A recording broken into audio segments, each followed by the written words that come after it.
faci favor? Ce favor? Îmi dai numărul de la coafor. Ăsta, pardon. Îmi dai numărul de telefon. Ce număr? De telefon. Nu, eu nu dau numărul străinilor. Oh.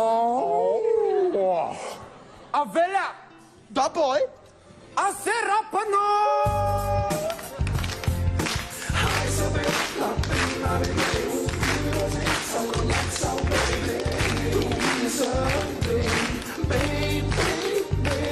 Am palpitații, mami, am provos tentații. Lasă-te tu să mă fac ca la inundații. Nu clipi și într-un minut ai ales de ton. În mână cu o fetească și în alta cu un tilbușon. E beție, la prima vedere. E clar că și tu vrei să trecem pe vin sau bere. Hei mama, încearcă tu să bei toată grama. Și ai să vezi că velea aseamănă cu Obama. Haide, nici nu mă gândesc, perplex lucrez. Paharele Golex, conectarea. Vreau să te cinstesc, hai bea că plătește Connector și cu velea Raponor.